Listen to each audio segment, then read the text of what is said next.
Son las 9 y 12 minutos de la mañana, momento de inaugurar ese tiempo para el debate y para la opinión, un tiempo para analizar la otra cara de los titulares. Es una misión en la que hoy nos acompañan Álvaro Bajen. ¿Qué tal? ¿Cómo estás? Buenos días. Muy buenos días. Y también Ricardo Pereda. Muy bien, buenos días. Bueno, con muchos asuntos, con una actualidad poliédrica que nos lleva a todas las partes del mundo y con una primera reflexión que os pido sobre el momento que estamos viviendo, sobre la actualidad.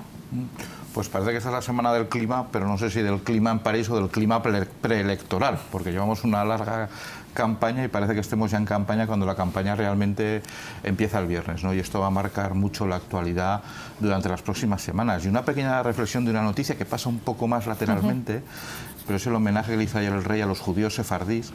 Y no quiero hablar de historia, de que 500 años después se repara en parte, no sé si una injusticia, bueno, entiendo que no se puede ver la historia con los ojos de hoy, sino con los de entonces, pero sí que me llama la atención algo que creo que es muy actual, que es el sentimiento de orgullo de estos judíos sefardíes de ser españoles y de España, algo que en nuestra sociedad de hoy quizás deberíamos tomar nota.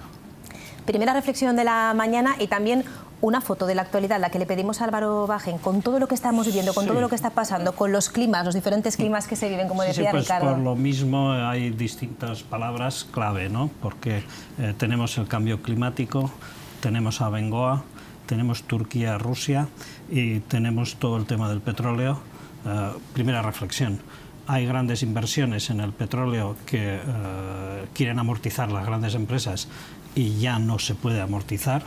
Se está intentando buscar petróleo barato y se están haciendo guerras inútiles y, consecuentemente, vamos a ver si situaciones como la de Abengoa, empresas que están invirtiendo en nuevas tecnologías, sobre todo en materia de solar, materia de energías complementarias, ese es el futuro. Estamos en el cambio climático, ese es el futuro. Basta ya de guerras, dejémonos de tonterías y desinviertan ustedes en esos sectores, inviertan en sectores donde hay paz, prosperidad para los ciudadanos. Pues reflexión sobre los distintos asuntos que ocupan la actualidad y que confluyen también en esa reflexión que nos dejaba Álvaro Bajen para comenzar este tiempo de opinión y de análisis. Es una foto de la actualidad la que les hemos pedido a los colaboradores, que esta mañana también hemos querido hacer hace tan solo unos minutos con el presidente de la Asociación de Directivos y Ejecutivos de Aragón, Salvador Arenere, y ha explicado hace tan solo unos minutos aquí en el tiempo de entrevistas con Pablo Carreras que gracias al consumo y al turismo la economía de Aragón crece, pero también ha destacado la importancia del equilibrio y de la especialización a la hora de vender. Ha reflexionado sobre el aumento también del comercio online.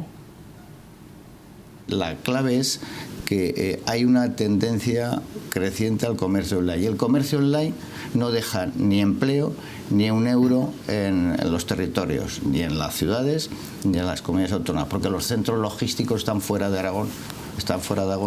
Y entonces ese es el competidor. Y lo que hay que tender es a la especialización, convivir a ambos modelos y equilibrio. Siempre la palabra mágica es equilibrio.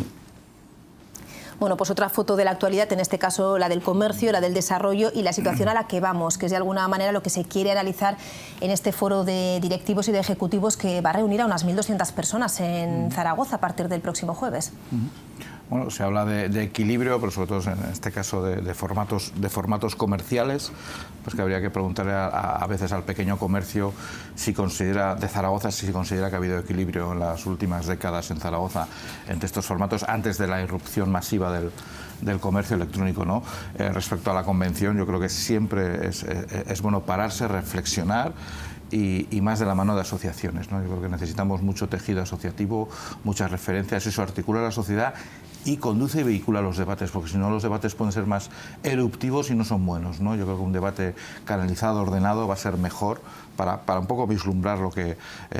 no es que estemos en un contexto de cambio, es que el cambio es permanente, o sea, ya ha llegado para quedarse, o sea, vivimos en un cambio continuo, ¿no? Por aceleración tecnológica, por aceleración digital, este ya es el contexto, o sea, no tenemos que esperar nada, es que este es lo que vivimos ya. Nueva lucha, por lo tanto, para el pequeño comercio que ha tenido que luchar contra las grandes superficies y ahora contra ese nuevo fenómeno que es el comercio online. También hablaba Salvador Arenere de que quizá haya más descuentos también en esa fórmula de compra y eso hace también una competencia frente a quien tiene su tienda abierta al público. Bueno, hay una generación que se denomina millennials, que son los nuevos consumidores que no se casan con nadie, que pueden comprar en una gran superficie, en un pequeño comercio y online. Entonces, el reto ahora del pequeño comercio es poder estructurar sus tecnologías, acceder a esas tecnologías a la venta online y poder competir evidentemente contra y con las grandes superficies. La situación es caótica, la del comercio, la del pequeño comercio. En muchos casos es una situación en que está llevando a situaciones de precariedad más absoluta. Ya no cobran, no son ni mileuristas, en muchos casos están esperando la edad de jubilación para poder sobrevivir. Tenemos un problema no solo del pequeño comercio, tenemos un problema de demanda, tenemos un problema de un consumo muy reducido, y eso hay que cambiarlo, y se puede cambiar y se debe de cambiar. Reducido y además un nuevo modelo de consumo también, con ese perfil que dibujabas de los millennials. Son nuevos modelos de consumo que además, lo mismo que pasa con el petróleo que hemos dicho, grandes estructuras y formatos comerciales quieren mantener sus inversiones.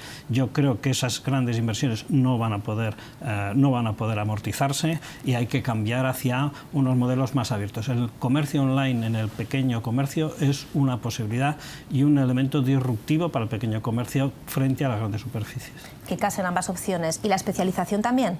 La especialización, lo que pasa es que es muy fácil decirlo y es muy duro hacerlo, porque no solo se especializa el pequeño comercio, o sea, la hiperespecialización está ya en la gran superficie, en el comercio de gran formato, y solo tenemos que ver estas cadenas especializadas en muebles, por ejemplo, en diferentes segmentos.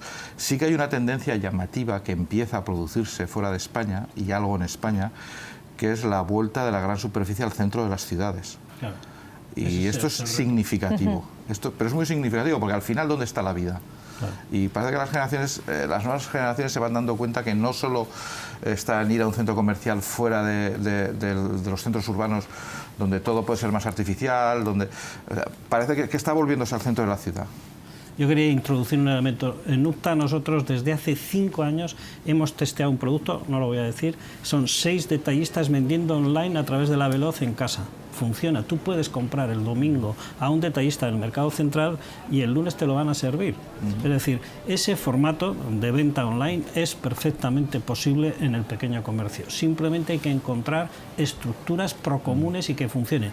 6 detallistas, La Veloz y una estructura común están vendiendo fresco a las casas de la ciudad de Zaragoza. Bueno, pues una iniciativa y una experiencia también para tomar nota, con la que ahondamos en esa conversación que mantenía hace unos minutos Pablo Carreras con Salvador Areneres. Son las 9:20 de la mañana. Esta misma mañana los presupuestos de la comunidad para el próximo año llegan al Consejo de Gobierno, y después esta misma mañana van a iniciar también el trámite parlamentario. Así que en unos minutos vamos a conocer la letra pequeña de esas cuentas, se va a exponer en rueda de prensa, y ayer el presidente del Gobierno, Javier Lambán, explicaba la filosofía de esas cifras. Estoy muy orgulloso de que en apenas un año seamos capaces de recuperar en torno al 80% de los recortes que sobre sanidad, educación y políticas sociales perpetraron los gobiernos de Rudy a lo largo de 4 años. Aunque a todos nos gustaría que hubiera más gasto social, estoy convencido de que las fuerzas parlamentarias de izquierda sabrán apreciar el gran esfuerzo que hace el Gobierno para acercarse a óptimos de gasto social. No creo que haya ninguna comunidad autónoma en España que apruebe este año un presupuesto que suponga un giro social tan radical como el que nosotros vamos a aprobar mañana. Bueno, pues mensaje este último para los grupos políticos de los que necesita el apoyo en las Cortes de Aragón para que esas cuentas salgan adelante para el próximo ejercicio. Vamos a ver los detalles, ¿no? Sabéis que el diablo está en los detalles, entonces vamos a ver cómo se detalla ese presupuesto. A mí me llama la atención un dato que no sé qué encaje tiene, pero creo, según he leído esta mañana, que tanto el aumento salarial a los trabajadores públicos como lo que queda pendiente de la paga extra que se suprimió no está incluido en los presupuestos, y que son del orden de 90 millones de euros. Bueno, en fin, esto ya me pone en cuestión los datos, cuáles pueden ser los datos reales, ¿no? En todo caso, el presupuesto es el momento de acción de un gobierno, y realmente de ver por dónde van a ir las cosas y cuáles son sus prioridades y sus políticas. Entonces, en ese caso, bienvenido, porque creo que ha estado el gobierno en una fase de bastante oposición a la oposición. Bueno, empieza a gobernar, a tomar medidas, vamos a ver cuáles son los presupuestos y cuáles son sus prioridades, y las está marcando el presidente. Su prioridad es política social, estupendo, vamos a verlo y a ver cuáles son los detalles de este presupuesto que se va a presentar hoy, y los detalles y sus posibilidades, porque tiene unos socios o no sé cómo llamarlo, porque no son socios, no sé, quizás Álvaro puedes ayudarme, no sé si son socios o... Es más bien asociados, ¿no? Como en las cooperativas, asociados. Bueno, la cuestión está, estoy de acuerdo. Yo utilizaría otro término que es demonio, que es Platón lo utilizaba lo que estaba en medio, demonium, que estaba en medio y que te permitía acceder al cielo, a las ideas, ¿no? Bueno, vamos a ver cuáles son los instrumentos que se utilizan para que esos 300 millones de más que parece ser que se van a invertir en sectores clave, como es en sanidad, en seguridad social, en educación, bueno, pues permitan que haya un mayor equilibrio, siguiendo al compañero anterior, y menos desigualdad. Bueno, es un tema interesante el que se puedan ajustar, pueda aumentar el presupuesto. No obstante, hay que estar a la espera de cómo se practica y si se aprueban los presupuestos, porque el asociado es una figura que se utiliza en el cooperativismo, de que están los socios y luego el asociado es que pone capital, aunque no recibe una remuneración suficiente por el capital, el de interés por el capital aportado, pero es una figura pues un poco no está dentro, pero tampoco está fuera. Entonces, bueno, es un tema... Y en vuestra opinión, ¿será suficiente ese incremento de 308 millones de euros en ese sector, en el de los servicios sociales, de la sanidad, la educación y la atención a la dependencia? ¿Será suficiente para Podemos, que pedía 400? Última cuestión sobre este asunto. Tal como están las cifras en principio, no, pero ahí está la negociación y eso es lo que tienen que hacer los partidos políticos, ¿no? A mí lo que sí que me gustaría es que el asociado no se convierta en una figura que no hace, pero que tampoco deja hacer. Una responsabilidad del asociado en este caso es permitir la gobernabilidad de una comunidad. Bueno, yo la cuestión suficiente no es, claro, pero es una oportunidad maravillosa porque se están decidiendo los programas operativos de la Unión Europea para el 2020. Entonces, si nosotros sabemos acumular ese ingreso de más que vamos a hacer en los presupuestos con los programas operativos de la Unión Europea, puede ser un tema de incentivo muy interesante para nuestra comunidad. Me preocupa más qué va a pasar dentro de 4 años, porque se está aplazando todo se aplaza y al final hacemos una bola. Yo creo que estos años puede que sean buenos para los presupuestos, pero tenemos que tener en cuenta una visión más estratégica.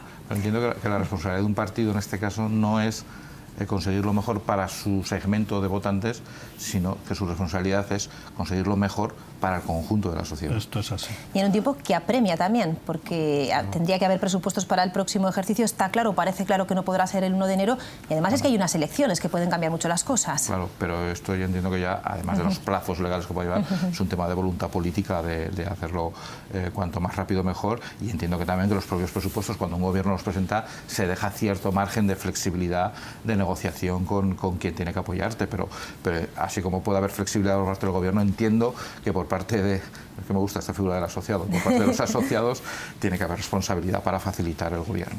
Bueno, veremos qué es lo que pasa, porque esos presupuestos, como decimos, están ya en el Consejo de Gobierno, hoy los va a aprobar y los va a remitir directamente a las Cortes de Aragón, donde tendrá que debatirse y finalmente o no aprobarse. Les contamos también que desde hoy, desde este 1 de diciembre, los pensionistas aragoneses no van a tener que abonar los medicamentos cuando lleguen al tope que les corresponda. La pregunta que nos hacemos es en qué se traduce esto en el día a día para esas personas que están en esta situación, para quienes vayan hoy a la farmacia, y cómo sabe cada persona cuándo ha alcanzado ese tope. Natalia Soto, ya te encuentras en una farmacia en busca de respuestas a estas preguntas. Buenos días, Natalia. Sí, buenos días. Pues hasta ahora los pensionistas venían a la farmacia con una receta, abonaban el medicamento y una vez que llegaban a su tope seguían pagando, pero la administración les devolvía ese dinero en un plazo máximo de 3 meses. Digamos que hasta ahora se adelantaba, pero a partir de ahora ya no tendrán que adelantar ese dinero. Para explicarlo mejor tenemos con nosotros a una de las vocales de la Junta de Farmacéuticos, Pilar Labat. Buenos días. Hola, buenos días. ¿Cómo se van a beneficiar los jubilados de esta nueva medida? Bueno, pues va a ser muy interesante porque no van a tener que ir adelantando el dinero mensualmente y esperar a que la administración después se lo reembolse. Simplemente ahora, cuando lleguen a su tope establecido por su renta, pues ya dejarán de pagar las medicinas que necesiten a lo largo de ese mes. ¿Y será la propia farmacia quien se lo indique? Sí, en nuestros programas informáticos, que ya están adaptados después de laboriosos trabajos entre la administración y el colegio para preparar los sistemas, nos indicará lo que lleva abonado este paciente y entonces indicará cobrará lo que habrá que cobrarle. Cuando ha llegado al tope ya dejaremos de cobrar y él dejará de pagar, por supuesto. ¿Cuántos topes? Porque eso me parece que no se modifica, hasta ahora había 3, ¿sigue igual? Sí, los topes de aportaciones vienen delimitados por la renta del pensionista. Entonces hay 3 tramos: menores de 18.000 euros anuales pues pagarán 8,23, de 18 a 100.000 pagan 18,52 y por encima de los 100.000 61,75. Esos son los topes máximos que tienen que pagar en función de su renta. ¿Serán beneficiarios todos los pensionistas? ¿Tiene que haber alguna cláusula especial? No, ninguna. Simplemente los que estén incluidos en estos tipos de aportación, que serán el 2 y el 5, pues directamente se beneficiarán de esta medida. ¿Y la receta cómo ha de ser? La receta tiene que ser electrónica porque, bueno, ya el 92% de las dispensaciones en receta que se hacen en Aragón son electrónicas, queda un residual de la receta papel. En este sistema se va a contabilizar las recetas electrónicas. Las de papel, pues seguiremos como hasta ahora. Cuando venga el paciente con una receta en papel, se le dará la copia, se le dará el ticket y él es el mismo el que va a ir al Salud y entonces allí, pues en función de lo que haya consumido este mes, le corresponderá o no que le abonen el dinero que ha aportado. Perfecto, pues muchísimas gracias. A partir de hoy se termina el adelantar el dinero y para todos aquellos pensionistas que todavía tengan dudas o alguna pregunta, que no duden en acercarse a su farmacia, que allí les informarán. Gracias, Natalia Soto, por esa información. También a la farmacéutica Pilar Labat para intentar entender qué es lo que pasa a partir de hoy para esas personas, sobre todo para los pensionistas que acudan hoy a la farmacia a comprar los medicamentos. Un asunto que ya fue muy polémico en su momento, el copago, y que bueno, hoy se presenta esta modificación. Bueno, el copago sigue. Lo que continúa, son los límites. Al menos no tienen que adelantar el dinero, sería la cuestión. Yo creo que, no sé si supone un gran volumen por persona, pero aunque supusiera €1 es el euro de esa persona, ¿no? Y es un poco insólito que los ciudadanos nos tengamos que dedicar, o en este caso los pensionistas, a adelantarle dinero a la administración, ¿no? Bueno, a esto los autónomos están bastante acostumbrados, pero bueno, es bastante insólito esto, ¿no? Entonces yo creo que es reparar una injusticia pequeña, pero era una injusticia que yo creo que era necesario reparar.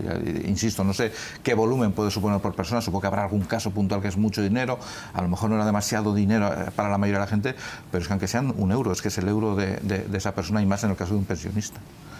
Sí, bueno, menciona un tema que ya se discutió en el momento de establecimiento del copago, si el copago tiene el principio de equidad, es decir, si es algo que es equitativo. Bueno, en principio hay muchos países de la Unión Europea que están aplicando el copago, pero España, que es un país que todavía puede recaudar más en impuestos, pese a lo que digan de equilibrios o desequilibrios, se puede recaudar más en impuestos. Yo creo que más de una manera además más armónica y más equilibrada y menos desigual.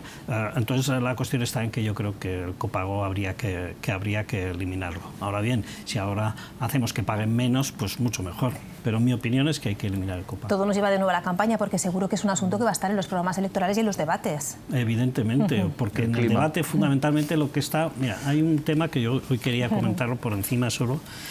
El fraude en España, el fraude fiscal, el 70% del fraude fiscal en España, que suponen 80.000 millones de euros, lo cometen las grandes fortunas, las grandes empresas que facturan más de 150 millones y la banca. Bueno, esto podrá gustar o no podrá gustar. Hay 80.000 millones que se tienen que recaudar. ¿Podrá gustar o no podrá gustar? ¿Cuál es la fuente? 80.000 millones de euros al año. Vicente Navarro ataca a la democracia. Bueno, lo explica él como un elemento y además la fuente también son los funcionarios de Hacienda que hacen este análisis. Por lo tanto, esto de que el fraude lo cometen los autónomos, los pequeños, bueno, pues el 70%. Sobre este asunto, sí, Ricardo, cerramos. Martín, no sé si... Y no lo defiendo en absoluto, todo lo contrario, pero no sé si estamos hablando de fraude o estamos hablando de aprovechamiento de ingenierías fiscales que permiten realizar ciertos maquillajes que van a eso. Lo digo porque es lo mismo y ahí el problema es que no se quiere atacar ahí. Bueno, el matiz es correcto. Recientemente una resolución... No, pero es que este señor está hablando de fraude. Bueno, pero es que es fraude. El demonio está en los matices, a lo mejor. Ya, ¿no? Sí, pero es fraude. ¿Por qué? Porque es un poder que está dirigiendo unas políticas económicas que están Mira, en la Unión Europea hace una semana resolvieron que basta ya de que las grandes multinacionales y las grandes empresas donde obtienen sus beneficios no paguen sus impuestos. Y hubo una resolución en la Unión Europea que no tiene competencias, el Parlamento no tiene competencias fiscales, pero sí que hubo una resolución. Evidentemente podemos matizar, y estoy de acuerdo, fraude. Digamos, es lo que el Estado no recauda y podría recaudar. Si ahí estamos de acuerdo, porque yo creo que eso habría que atacarlo, la OCDE lo ha dicho también, y si no se ha atacado en serio es porque no se ha querido atacar hasta. Pero que en los debates electorales, lo que viene a decir, que me da igual qué partido político, en los debates electorales se dice, no, si España tenemos una imposición muy alta, si los ricos tienen una imposición, si los ricos, ojalá los ricos ganen más dinero, pero el problema no es un problema de ricos y de pobres, el problema es que determinados ricos y determinadas grandes empresas no están pagando lo que deben, y se debe ser solidario y equilibrar la desigualdad. Reflexión a la que nos ha llevado el copago farmacéutico. Claro. Son las 9:32 de la mañana, es 1 de diciembre y es el Día Internacional de la Lucha contra el SIDA. Es una fecha que se conmemora este año con un lema, en vía rápida para acabar con el SIDA, y con ese lema y con un dato, el 30% en esta comunidad de quienes tienen la enfermedad lo desconoce. Itziar Miguel, buenos días. Sí, buenos días. Y esa cifra preocupa porque un diagnóstico tardío reduce la esperanza de vida de los enfermos. Por eso organizaciones como esta en la que nos encontramos, como OMS-SIDA, piden que no se baje la guardia, porque además Belén Fleta es enfermera de esta organización. Más de la mitad de los casos que detectáis en vuestras campañas son de menores de 30 años. Sí, son menores de 30 años, por eso la importancia de hacer un diagnóstico rápido y precoz para esta gente, para este tipo de personas. Cualquiera que haya, ¿no?, que piense que haya podido tener una práctica de riesgo, pueden hacerse esta prueba. Cuéntanos en qué consiste. La prueba consiste, recogemos una muestra de saliva, ¿vale?, que tarda de 30 a 15 minutos. Es una prueba de cribado de tercera generación en la cual nos daría el resultado. Tiene que salir las 2 líneas rectas rojas, esto sería un positivo, pero no nos confirmaría que tiene VIH. Tendría que hacerse una segunda prueba, que es el Western blot, y ahí te confirmarían el diagnóstico, ¿vale? Son pruebas anónimas, confidenciales. Además de una mayor detección en la atención primaria, ¿es necesaria también una mejora en la educación sexual de los jóvenes? Sí, es necesario incluir acciones formativas principalmente con gente joven para eso, ¿no?, para favorecer una detección precoz del VIH e incluir todo tipo de acciones que posibiliten la formación en salud sexual. Sí. Se cumplen 30 años del primer caso detectado de SIDA aquí en Aragón. En estas 3 décadas se ha mejorado la calidad de vida de los enfermos, pero sin embargo se sigue luchando porque estos enfermos siguen sintiendo rechazo de parte de la sociedad. Sí, así como las condiciones sanitarias clínicas han mejorado mucho, a nivel social el VIH-Sida es una enfermedad con un estigma social muy fuerte, con el que desde aquí siempre estamos luchando en contra de la discriminación y en favor de una atención integral a nivel social en todos los aspectos con las personas afectadas. ¿Por qué ese rechazo? ¿Por qué ese estigma provoca el VIH, ese estigma en los enfermos? Porque al principio el VIH apareció con muy mala prensa, apareció en unos entornos muy desfavorecidos. Con el tiempo se fue cambiando un poco la visión, pero el desconocimiento principal de las vías de transmisión ha favorecido esto, ¿no?, que exista este estigma, ¿no?, con el que desde aquí seguimos luchando. Pues muchas gracias a los dos por habernos acompañado, y nos comentan que además hasta esta organización OMS-SIDA en la calle Barrio Verde puede acercarse quien quiera a realizarse, como decían, de forma anónima y totalmente confidencial la prueba del VIH. Gracias, Itziar. Sería un primer paso fundamental porque en estos momentos, y es uno de los datos en los que hacen hincapié organizaciones como OMS-SIDA, que están trabajando en favor de los enfermos y para evitar nuevos contagios, ese dato en el que hacen hincapié y es que 3 de cada 10 personas que son portadoras del virus lo desconocen, y la prueba es sencilla, como nos estaban explicando. Claro, entonces, desde luego esas personas que la más mínima sospecha que puedan tener de poder tener el virus, deberían preocuparse por ellos y por sus entornos. Y yo creo que el peligro, y está bien las llamadas de atención de días como hoy, como la enfermedad se ha cronificado bastante y su remedio, en confiarse, en decir, bueno, esto... Pues, pensando que es una enfermedad del pasado, ¿no? Claro, que esto ya no... y bueno, que tampoco ahora tiene... que pueda mantener los estigmas, pero no nos ven las imágenes que nos venían, si recordáis, en los 90, finales de los 80, en fin, que era mucho más terrible, ¿no? Se ha mejorado mucho el tratamiento, se ha cronificado, pero sigue siendo un problema y yo creo que no habría que relajarse. Y además es curioso porque se hablaba de formación, Y esto invita a reflexionar sobre la diferencia entre información y formación, porque información existe toda y no creo que nadie pueda no estar informado. Lo que pasa es que habría que ver si realmente está formado para entender esa información y sus consecuencias. Porque la mayor parte de los contagios, nos recuerdan en este Día Internacional de la Lucha contra el SIDA, es entre parejas heterosexuales y sobre todo entre jóvenes. La edad media unos 38 años y no es una enfermedad del pasado porque el año pasado ya hubo 103 nuevos diagnósticos en esta comunidad autónoma.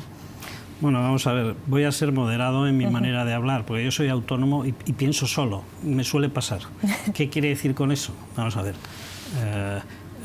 hay que tener mucho cuidado con las investigaciones biotecnológicas. Hace muchos años, 40 años, en África, determinados laboratorios estuvieron trabajando vacunas para competir entre ellos, entre los distintos laboratorios, con los hígados de los monos donde les iban metiendo virus y luego lo metían en determinadas vacunas. ¿Qué estoy diciendo? No voy a decir nada más, simplemente digo, hay que tener mucho cuidado con las investigaciones biotecnológicas. Sigan ustedes al profesor Sandín, profesor de la Complutense, que analiza estas cuestiones y que son verdaderamente preocupantes. Esto es información que cada uno debe investigar. Es decir, ¿qué ha pasado con el SIDA y por qué? Porque los virus no se pueden trasladar de los animales a los hombres con facilidad, porque se han trasladado. Y a partir de ahí, ¿no?, de que nos pongamos a rezar, nos arrodillemos, nos humillemos de determinadas cosas que estamos haciendo todos los seres humanos en investigación y otros que callamos, a partir de ahí vamos a preocuparnos y nos estamos preocupando por la gravedad de esas consecuencias. Ahora hay que intentar investigar esas cosas, y soy muy prudente. No sé, si apuntas una teoría de la conspiración no, que va, bueno, al nacimiento del virus. No, yo no apunto ninguna teoría de conspiración. Ustedes léanse al profesor Sandín los problemas biotecnológicos, cómo se está investigando y los peligros de esa investigación. Los virus no se pueden trasladar, y que me lo diga un biólogo, no se pueden trasladar de los animales a los hombres con facilidad. Aunque pasa en algunas ocasiones, se trasladan por determinadas actuaciones de los seres humanos. Y a partir de ahí que se investigue y se informe. Yo no quiero ninguna teoría de conspiración ni nada por el estilo, porque entonces es fácil atacarla. Es decir, si ahora ya pusiese que determinadas empresas, que no, que simplemente tenemos que tener mucho cuidado con las investigaciones biotecnológicas, nada más. Bueno, pues es la opinión de Álvaro Bajén. Hablábamos sobre todo de prevención, hablábamos de prevención también y de información en una jornada como esta y de esas edades que preocupan de contagio. Aquí hay otro elemento, que es el tema sexual, que también nuestro país, otros países lo tienen más avanzado, en nuestro país la verdadera educación sexual todavía no se ha producido. Es decir, los jóvenes tienen relaciones sexuales, lo que es lógico, pero no están adecuadamente.